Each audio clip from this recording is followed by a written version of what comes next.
Tá bom para vocês aqui. Dá licença. Deixando de lembrar que no próximo domingo agora é o homem, tá?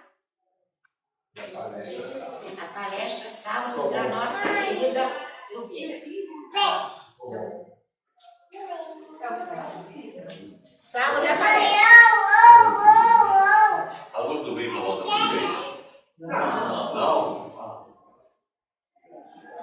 Bom, boa noite a todos. Mais uma vez estamos aqui reunidos para estudarmos uma aula complementar nos domínios da mediunidade. Alguém de primeira vez aqui na casa?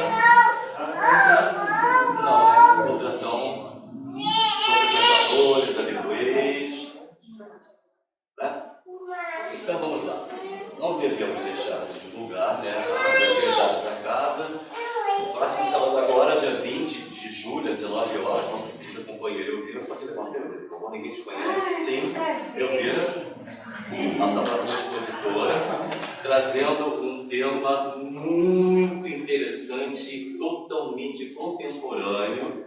Vai pontuar esse período que nós estamos atravessando. E olha, nós somos felizardos por experienciarmos a maior mudança que já houve na história da humanidade desde quando o homem saiu da terra. Primitivos, provas e expiações, estamos num fluxo em fluxo, ou seja, estamos saindo de provas e expiações e entrando aos áureos tempos, ênfasejos da boa nova, o poder de regeneração já está soprando na nossa direção, mesmo que não apareça. Né? Aonde nós apontamos o nosso cursor? Né?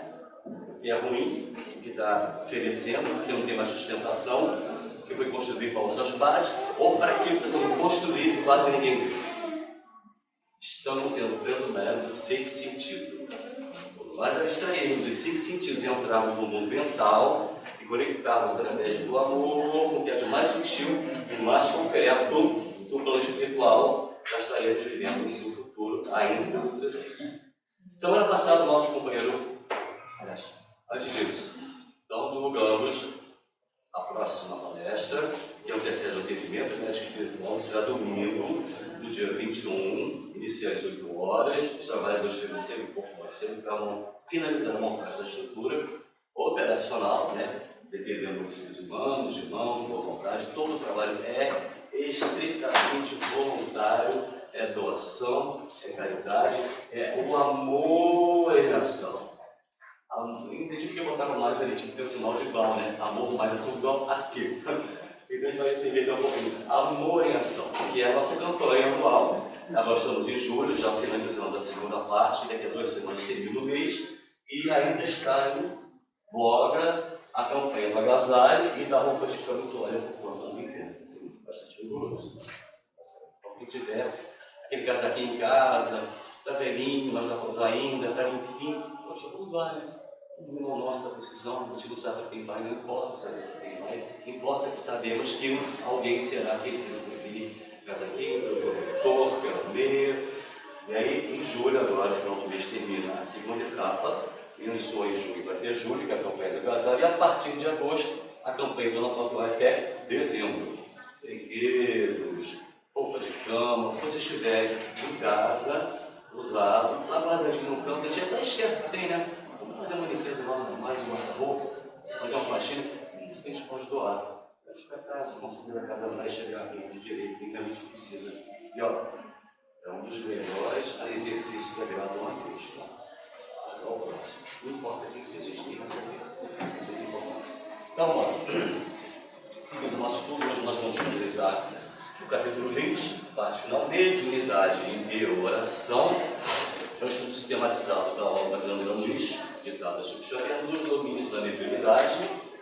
E aí nós vamos fazer uma conexão com os passados todos também presentes e lendo o que o nosso companheiro Alvair falou na última frase, o último parágrafo. Continuando, fazendo uma ligação com o que aconteceu na semana passada, com um diálogo entre Aulus e Anésia. Aí nós temos o seguinte: nesse ponto, né, nessa conversa entre Aulus e Anésia, das belas palavras do instrutor, Aulus, A mãezinha de Márcia, Amélia, voltou-se para ele a maneira de uma doente, agarrando seu médico e rogou em voz súplice. Caramba, aqui uma coisa muito interessante, porque a gente aprende repetição. Uma vez só o cérebro não registra, mas a repetição das ideias consolida. Quem foi Alves? Nós estamos lá no capítulo 1. Vocês lembram? Lá no capítulo 1. Exatamente. A gente esquece, vou ter que repetir. Estudando a mediunidade. E no início do capítulo tem lá discorrido quem foi Alves. Mas nós trouxemos para a gente lembrar de novo e fixarmos na nossa memória.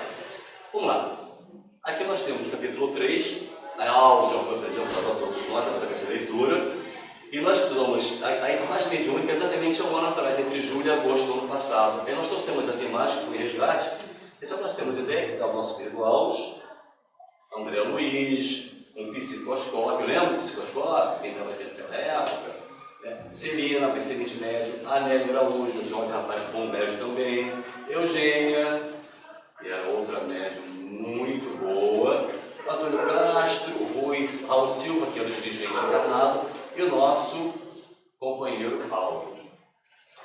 Vamos chamar um pouquinho dele, rapidinho. Quem é Alves? Alguém se lembra? Você lembrou do médico, mas era uma referência. A Nélia se aproximou dele como se uma doente precisasse do médico. E o médico foi assim. Então, Alves reencarnou na França no século XIX. Segundo André Luiz, era um médico benevolente e sábio, culto e com grande bagagem de amor. Ou seja, Alves, que não era Alves pseudônimo, era um outro cidadão, companheiro nosso, já tinha expandido a asa do amor e a asa da inteligência. O ponto de equilíbrio, o que é? Sabedoria. Então, Alves tinha em si as duas asas robustas, expandidas, bem abertas.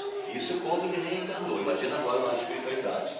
Conheceu Allan Kardec, Alves conheceu Allan Kardec e presenciou a decodificação kardeciana. Enganado. Foi amigo de Honoré de Balzac, Victor Hugo, Théophile Gautier e Louis Alphonse Garnier. É difícil falar francês, né? Poetas, escritores, personalidades artísticas. Eu não me recordo agora quem foi o Alphonse Garnier, mas ele também escrevia. Se não me engano, era médico. Grandes personalidades francesas do século XIX. Então, Alves, que tinha o outro nome, conhecia essas figuras e estabeleceu um vínculo de amizade.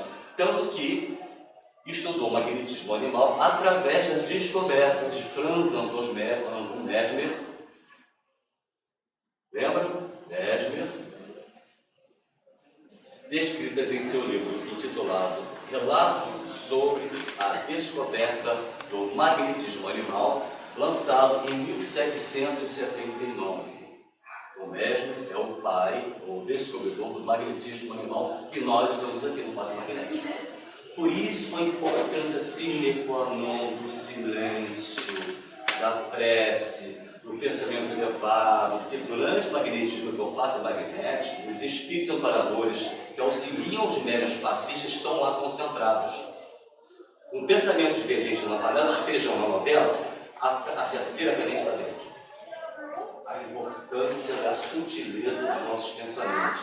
Vamos nos exercitar aqui e agora, porque nós seremos no futuro no plano espiritual.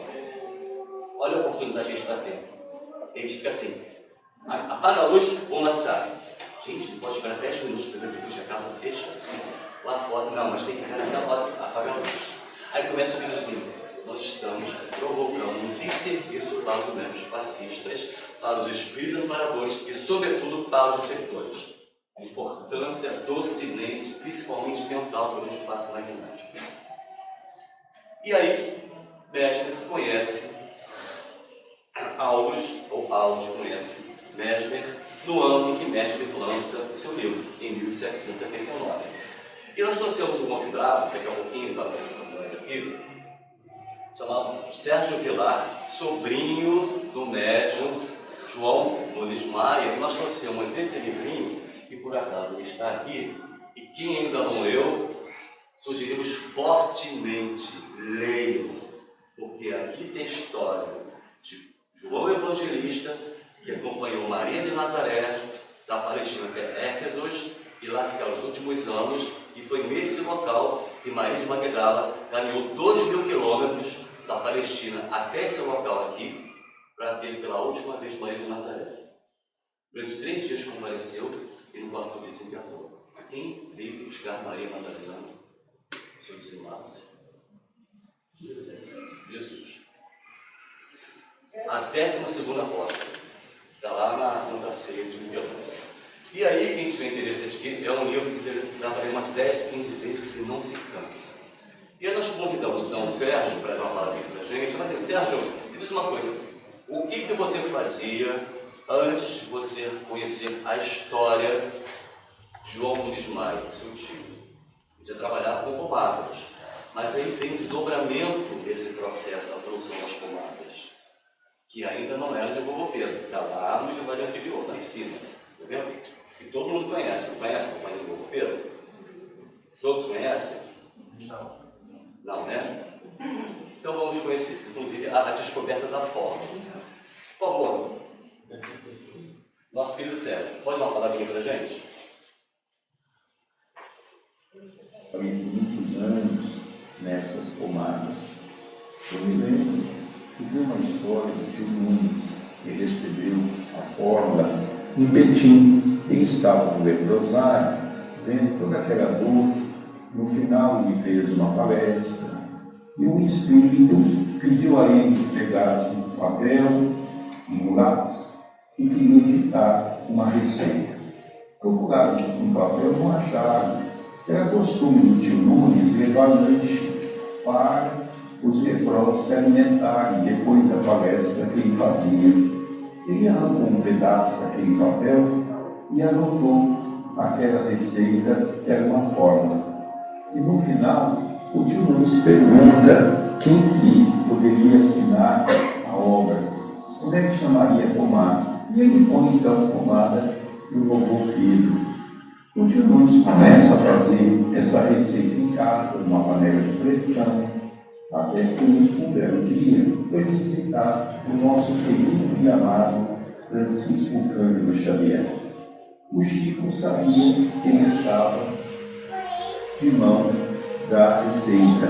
E ele pergunta: tio Nunes, cadê aquela receita que os espíritos ditaram para você? Tio Nunes tomou de surpresa, porque ele não havia contado para ninguém, e ele então conta que ele havia recebido aquela receita, e o Chico então diz: olha, você não recebeu a receita para guardar ou fazer em casa, é para você fazer dentro de um centro espírita, para que possamos ajudar as pessoas, porque essa receita foi ditada por Mesmer. E Mesmer, como pai do magnetismo, ele aprendeu muito ao longo de todo esse tempo. E tem uma história que foi contada, e o Chico confirma que essa história é verdadeira. Mesmer era um centurião na época de Jesus. Conta que Mesmer era muito rico, mas era leproso. Quando ele era muito rico, ele vestia roupas, túnicas compridas, e ninguém sabia da sua doença. Um belo dia ele estava numa praça, andando com alguns dos seus funcionários, quando ele viu uma mulher com uma criança. Conta que ele era, esse centurião, apaixonado por criança. Ele se aproximou daquela mulher e percebeu que não era uma criança comum. A criança lhe chamou muito a atenção. E ele, quase que de maneira instintiva, pega aquela criança e leva ao peito para brincar com aquela criança. A mãe concedeu, e essa criança, ela pega a mãozinha e leva exatamente na sua nuca, por dentro da sua roupa. Ele consegue tocar por dentro da sua veste, na nuca. E o centurião lembrou que ele tinha uma ferida, e ele ficou todo apavorado, porque naquela época se admitia que a lepra era algo contagioso. Entregou a criança para a mãe, foi para sua casa urgente, ele então se despiu, e quando ele tira a sua roupa, ele percebe que as suas feridas estavam cicatrizadas. Aquela criança havia incurado. E ele procurou seus funcionários e mandou ir atrás daquela mulher. Quem seria aquela mulher? E para sua surpresa, ele descobriu que aquela mulher se chamava Maria e que aquele menino era Jesus. E a partir daí, ele ajoelha, olha para o céu e diz: se é que é verdade que existe a vida depois da morte, e se é que é verdade nós podemos dar continuidade na nossa vida, eu vou descobrir uma cura para a lepra.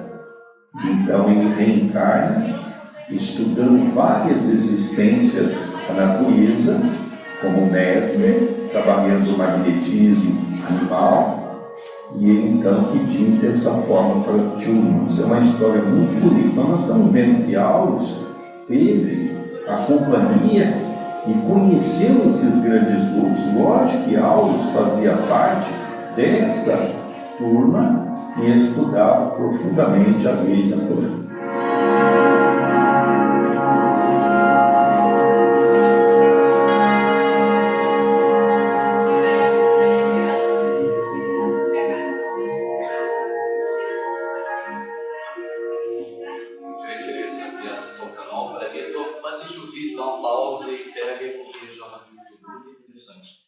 Percebemos a relação que existe efetivamente entre Aulos, que não era Aulos, com Mesmer.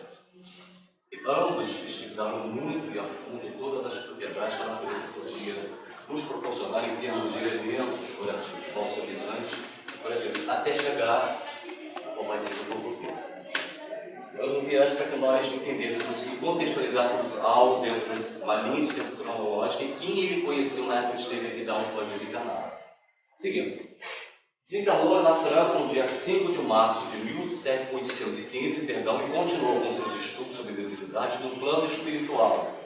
Ou seja, morreu, não zerou, morreu, não resetou, continua mais vivo até do que enquanto estava aqui. Ou seja, a sua missão, as suas obras permanecem na espiritualidade e evoluindo.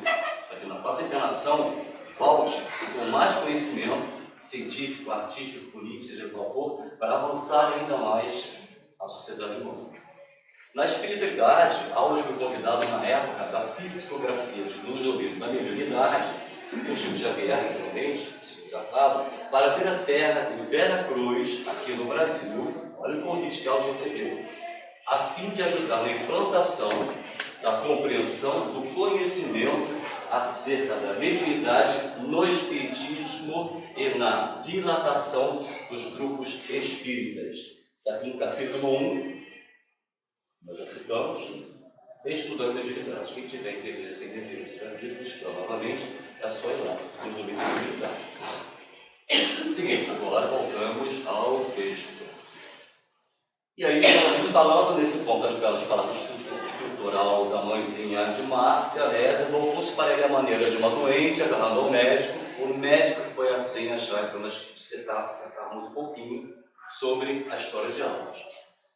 Rogou em voz dupla, disse: sim, eu reconheço, entretanto, não me deixe sozinho. Sinto-me atribulado, logicamente, ela está no turbilhão. Que fazendo a mulher que o domina, ou seja, lá no capítulo 19, vocês lembram, quando nós falamos a dominação telepática, uma mulher, pelo pensamento, magnetizava Jovino.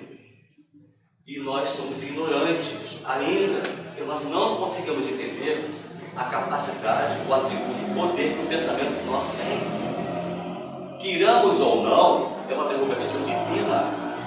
Nós precisamos adstringir a nossa mente, alinharmos o nosso pensamento com o mais alto e temos como base para o modo evidente o Evangelho. Aqui que está o ponto seguro.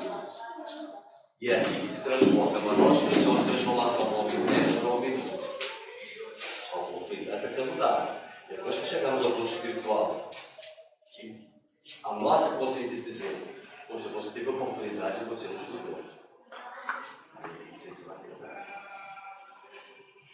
Nela vejo a perturbação e o fel de nossa casa, ou seja, ela desarticulou completamente uma família, se estruturou, estabeleceu uma família. Era um espírito doente, uma alma doente encarnada que assediou o esposo de Anésia e ele estava saindo de casa aos poucos e culminaria, provavelmente, na separação do casal com 3 filhas jovens, inclusive uma pequenininha, que ela teria que cuidar sozinha.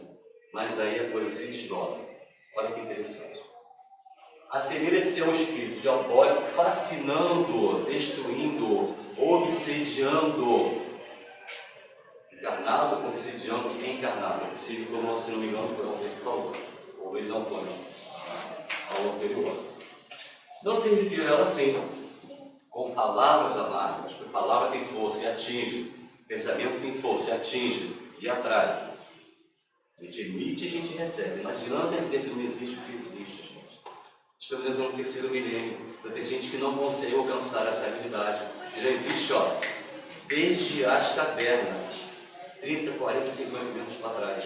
Hoje nós estamos tendo o privilégio, concedido por Deus, nós acessamos essas informações, nós estamos maduros o suficiente para compreendermos o processo do pensamento da mente. Não se refere a ela assim, com palavras amargas, é também nossa irmã vitimada, lastimada, enganos através das suas fragilidades morais. Luciano, desculpe, isso aí é Anésia em contato, contato com Alves, né? Com Alves, é um diálogo entre Alves e Anésia. Ele está orientando ela no processo de desequilíbrio, pedindo ajuda. Aí em contato mediúnico com ele, é isso? Desdobrado, lembra semana passada? Desdobrado, tá. Ela vai no plano espiritual. Mas como aceitá-lo? Percebo-lhe a influência maligna. Parece uma serpente insensível, trazendo consigo pavorosos monstros para junto de nós. Ou seja, os monstros mentais, os demônios mentais, e muito possivelmente também espíritos de nível dela, a amante, que por sintonia estavam no ambiente e também influenciavam a casa de Anésia, com as filhas, com as meninas. Nosso tempo doméstico, por isso, transformou-se no inferno, em que não mais nos entendemos. Tudo agora é fracasso, desarmonia e insegurança. Que fazer de semelhante criatura? Ela está completamente revoltada. Esse instinto de vingança, de querer resolver e zerar a situação, enfim, é natural, faz parte da natureza humana. Porém, há reivindicações de André que servem para cada um de nós de acordo com as nossas necessidades. Cada obra de Luiz, de Emmanuel, seja de qual cor espiritual for, não é a historinha que aconteceu de fato e foi trazida para o Chico. Serve para cada um de nós, é só adequar. Certo? Quando os casamentos poderiam ser perfeitos, quando as programações encarnatórias poderiam dar cabo e bem sucedida se um ou outro rompesse ali no momento de ódio de ira, sem perdoar, sem compreender, sem aceitar as dificuldades e as fragilidades do outro. É verdade? Bom, completamos com ela, dela, terrível serial despertamento, ou seja, quando ela acordar daquele torpor que ela própria criou dela mesma, que provocou mostrar no outro, o despertamento, ou seja, quando a consciência é dona, será terrível. Ela verá o mal que ela provocou na família do Jovem. Compaixão, e que outra melhor represada se não era essa? Aos, fala para Anésia, compadeçamos dela, terrível serial despertamento. E Anésia, compaixão, compadecer dela, e Alves, olha como é que ele vira a chave, porque ele muda o paradigma nesse momento. Provocou uma reflexão na Anésia, fazendo ela pensar, ela estava monofocada. Essa coisa do momento, a gente pensa, vamos crescendo o tempo todo, aquela coisa, a gente não consegue refrear. Precisa de alguém que fale assim, ó, para, muda um pouquinho, foca, porque existem outras possibilidades de você resolver a situação sem seguir por esse caminho. É possível? Sim. É moral? Sim. Por que nós assistimos nos nossos próprios erros? A gente vai aquele crescendo e chega uma hora que você chega numa proporção tamanha que já não vai ter mais solução. Aí aquela programação encarnatória que queria ser para resolver, harmonizar os seres acabam transformando algo mais sério na outra encarnação. Que é o membro, isso é mesmo. Entendeu? Então, resolvemos agora. Não seria mais justo situá-la na reparação dos próprios erros? Aí está lá a Nésia. Claro, mas você podia colocar naquela situação, né? Ela podia arranjar alguém poderia arranjar, conseguir encontrar com ela, criar uma situação semelhante e ela passa pelo mesmo que eu estou passando. Essa é a ideia. Não seria mais justo situá-la na reparação dos próprios erros? Não seria certo relegá-la ao lugar escuro que merece? Ou seja, sendo o juiz do outro, da outra, quando o Deus aponta para frente, três aponta para trás, para nós. Ou seja, ela trazia nela, de forma inconsciente, aquelas características negativas que a mãe trazia também e manifestou através do marido. Né? Nós somos reflexos uns dos outros, nós somos espelhos uns dos outros, nós somos professores e alunos uns dos outros. Aquilo que dela incomoda em mim é que traga em mim o aguilhão que está nela. Não que seja provavelmente, né? Mas o desconforto que eu sinto em relação a alguém, na verdade, aquela pessoa está me ajudando a que eu me auto-perceba que eu preciso mudar naquele ponto. Que é honesto. Não é aquilo que eu pensava, ou difícil daquilo. Falou uma frase pesada, por que eu vou ficar alterado? Por que eu vou me conhecer? De repente está até me ajudando. Eu não estou percebendo. Reflexão, vamos fazer essa coxinha por um monte de estudo. Fazia eu ler as atividades do dia e dizer o seguinte: você deve identificar quando eu havia errado para acertar a maneira seguinte. E é um crescendo também. Vai no momento. O que faltava a Nésia? Perguntamos a você. O que faltava a Nésia nesse momento? Não seria mais certo relegá-la ao lugar escuro que ela merece? A Nésia não tinha. Que sentimento? Perdão. Hã? Perdão. Fala mais alto. Perdão. Mais uma vez. Perdão. Ganhou um bônus hora. Ganhou um bônus hora. Exatamente. Faltava a Nésia perdão. O perdão, ele rompe os liames magnéticos que prendem um espírito ao outro. É o velho cabo de guerra. Quando você perdoa, você solta quem cai. E detalhe, vai pedir perdão. Não precisa pessoalmente, peça intimamente lá no interior. Tem que estar presente. E nesse processo você vai diminuindo a energia negativa e atinge o outro. Experimente. Experimente. Depois disso se é verdade ou não. Vamos lá. Evangelho segundo o Espiritismo, capítulo 10. Bem-aventurados que são misericordiosos. Que faltou naquele momento para a Nésia. Mas não vai ficar nisso não. Então vamos lá. O subtítulo 1, botei parágrafo, mas o subtítulo 1, perdoai para que Deus nos perdoe. Itens 2, 1, 2 e 3, capítulos 5, 6 e 7. E aí, rapidamente, estamos em cima da hora. Bem-aventurados que são misericórdios, eles próprios alcançarão misericórdia. Se perdoares aos homens as faltas que cometem contra vós, vosso Pai Celeste também perdoará os vossos pecados. Pecados aqui é erros, equívocos. Pecado não existe. Ok? Pecado foi uma alcunha criada pela Igreja Católica lá em 324 em tempo. Já avançamos 17 séculos. Então vamos botar um X em pecado e entender que são falhas nossas, equívocos nossos. Nossa fragilidade é a atual psicologia espírita. Ok? Mas se não perdoares aos homens quando vos ofendem, vosso Pai também não perdoará os vossos equívocos, erros e fragilidades. Se vosso irmão errou contra vós, ide acertar a falta em particular entre vós e eles.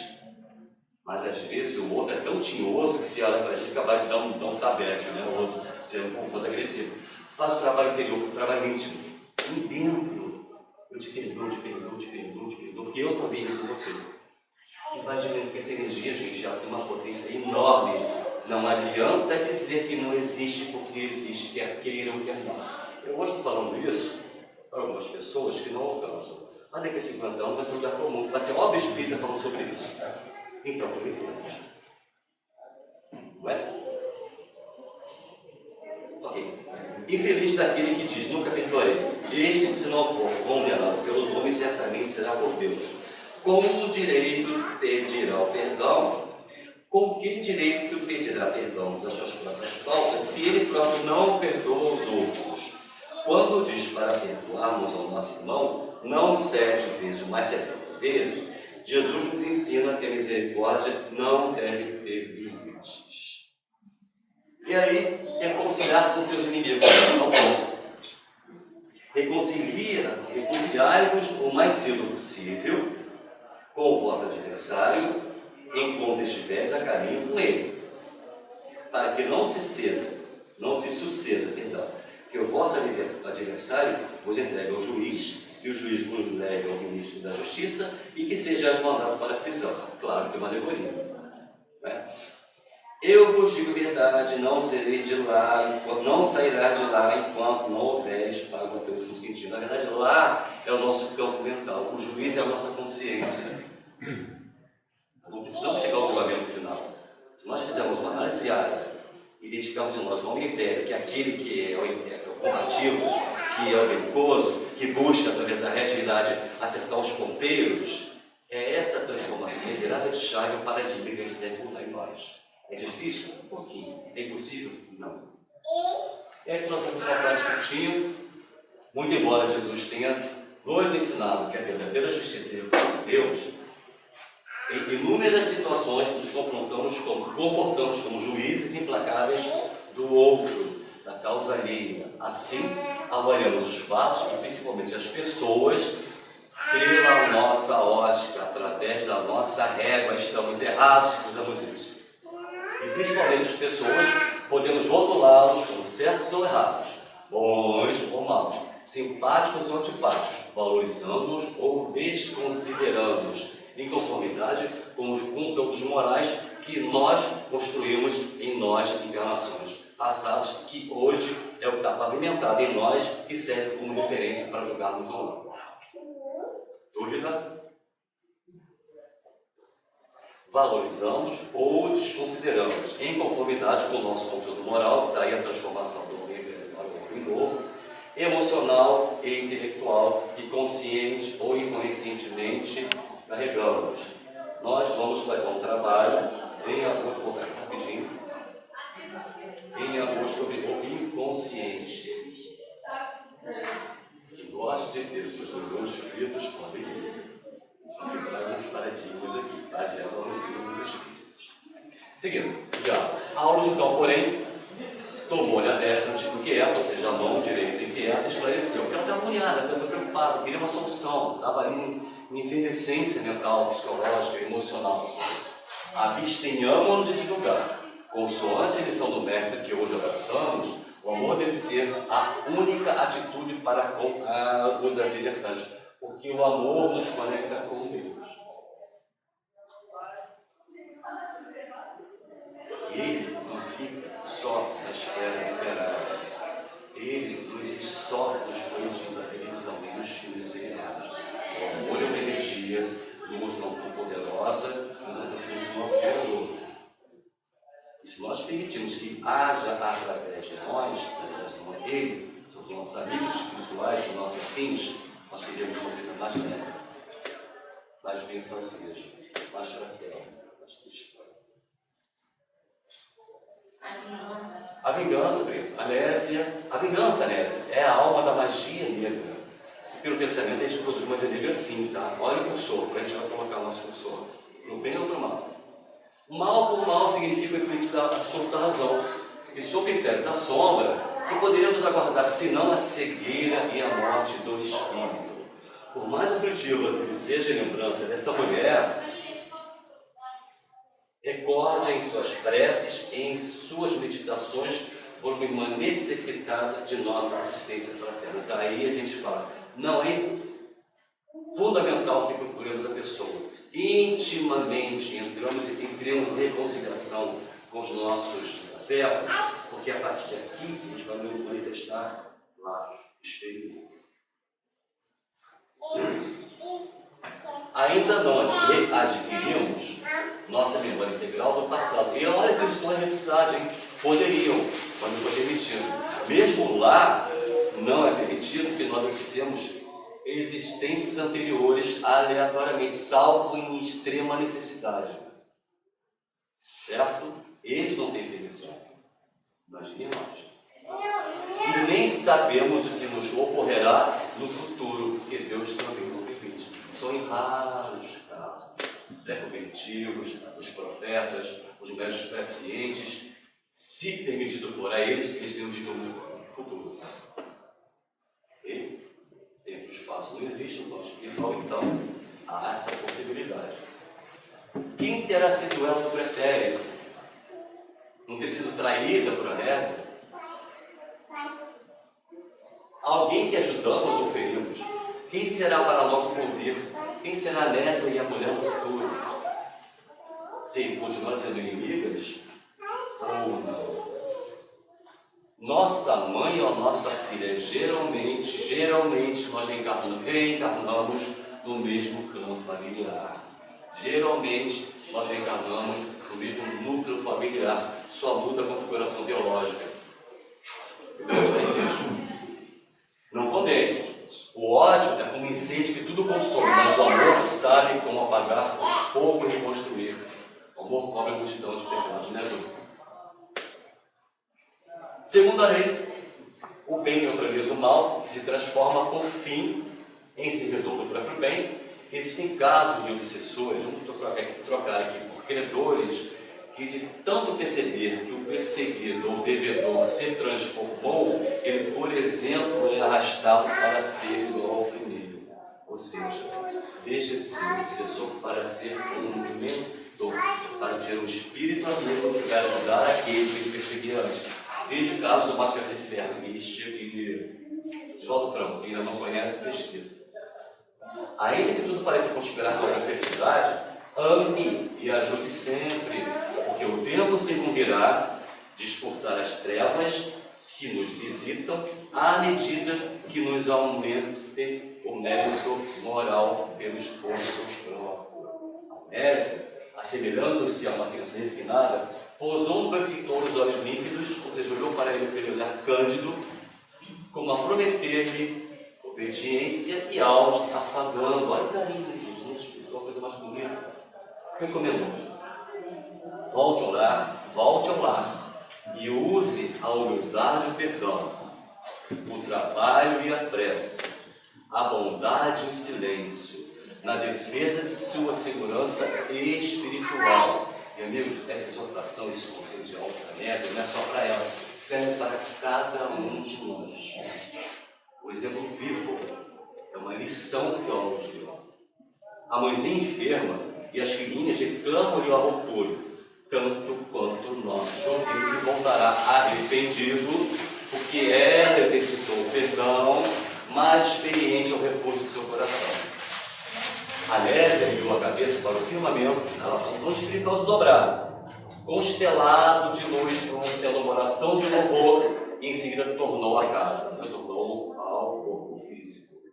Vimos-la despertar no corpo carnal, de alma renovada, quase feliz. Enxugou as lágrimas que lhe banhavam o rosto e tentou ansiosamente recordar, ponto a ponto, a entrevista que tivera conosco entre Alves, André, Hilário e Dionísio. Na verdade, não conseguiu alinhar, senão para alimentar as reminiscências. É natural que aconteça isso, mas reconheceu-se reconfortável, sem revolta e sem amargura, como mãos inatingíveis lhe houvessem lavadamente.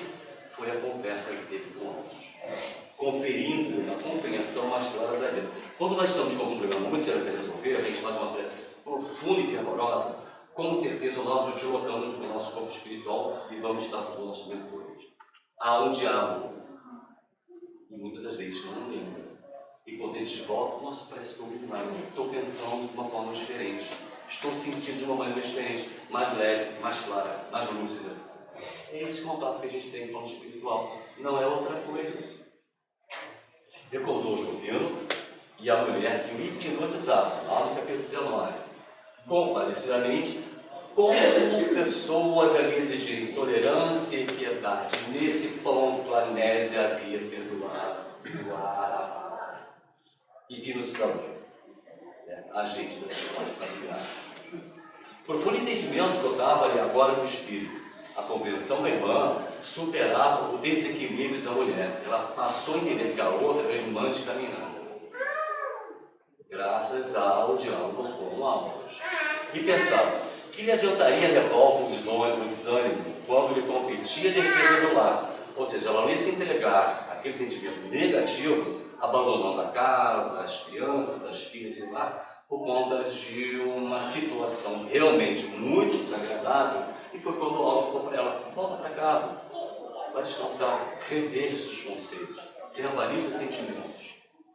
Fazendo justiça com as próprias mãos, não prejudicaria aqueles que lhe constituíam a riqueza do coração, as filhas e o próprio Jovino.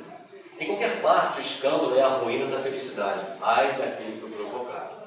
Não deveria ter, graças a Deus, por sentir-se na condição de esposa digna, que em momento nenhum ela deixou de ser fiel à própria, fiel também a Jovino. Sim, de certa própria criatura que lhe perturbava o marido, não havia acordado ainda para a responsabilidade para o discernimento.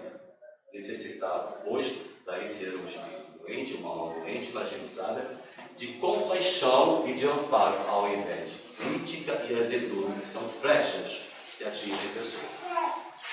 Consolada e satisfeita, passou a medicação à diretora, sua vizinha. Hilário, admirado, exaltou o mestre da oração ao que Alves anunciou. Em todos os processos de nosso intercâmbio com os encarnados, desde a mediunidade doutorada à mediunidade gloriosa, a prece é abençoada luz, que não contempla só essa questão específica. A prece é um bálsamo para qualquer situação das nossas vidas, qualquer embate, dificuldade, problemas. Experimente. A resposta quase nunca é imediata, porque o tempo de Deus não é o mesmo tempo nosso. Guarde e confie a obter o resultado. Certo? Assimilando correntes superiores de força que nos auxiliam no resgate ou na ascensão. Indicando a dona da casa, agora em serviço no aposento, meu colega observou: vemos então, em nossa amiga, preciosa credibilidade, de desdobramento e comunicação do plano espiritual a desenvolver-se. Como acontece em milhões de pessoas, a grande pessoa, disse o orientador Alves, ela que tem consigo recursos medianímicos apreciáveis que podem ser inclinados para o bem. Olha o cursor, todos nós apontamos para o bem ou para o mal. Não existe caminho do bem. Se você aponta para o bem, ele vai direto, vai no momento, vai crescendo, sempre para o bem, e depois entra no automático. Competindo a obrigação de construir dentro de si mesma a fortaleza de conhecimento e vigilância. Tudo acontece, gente, de dentro para fora. As companhias espirituais que mais lhe convêm a felicidade, ou seja, através das afinidades. Se nós pensarmos em A, vamos atrair espíritos que pensam em A. Se nós pensarmos em B e sentirmos em B, vamos atrair espíritos semelhantes que pensam em B. E assim que é por conta da lei da afinidade. Que pela prece busca solução para os enigmas que lhe flagelam a existência, como dissemos agora. Aula sorriu e ajuntou. Encontramos aqui precioso ensinamento acerca da oração, que serve para todas as situações de nossas vidas. Não adianta ter pressa, porque a gente faz uma oração, pede a Deus, aí vem a ansiedade, aí pega o pedido, tira da mão dele e coloca tudo na massa. O que vai acontecer? Dificuldade. Isso vai dar errado. Não vai conseguir, porque o tempo é suficiente. Porque a gente não viu. A Nécia, mobilizando, não conseguiu modificar os fatos em si, mas logrou modificar, mas conseguiu modificar a si mesmo. As dificuldades presentes não alteram de uma hora para outra. Jovino continua em perigo. A casa prossegue ameaçada em seus alicerces morais. A velhinha doente aproxima-se da morte. Entretanto, nossa irmã recolheu expressivos coeficientes de energias na espiritualidade quando esteve com os 4 benfeitores, família Alves, André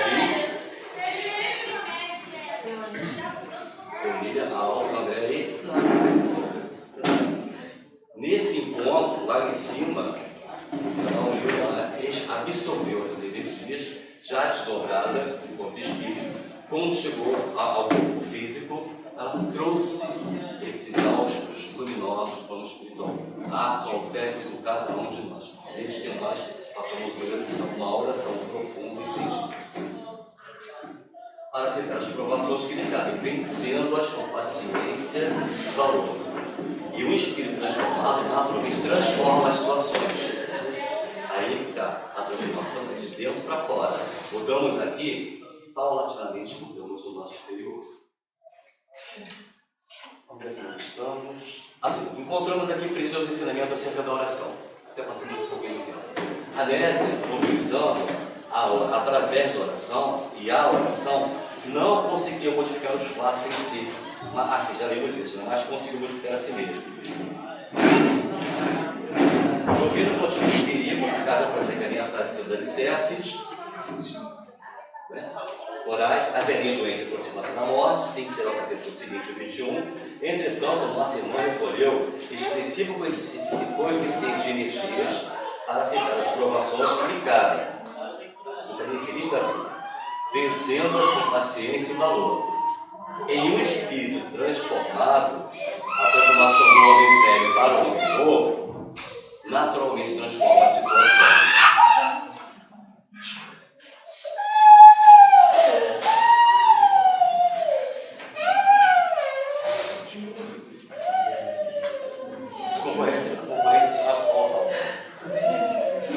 O assistente, contudo, interrompeu-se e lembrou-nos o horário de volta. Estamos chegando ao fim.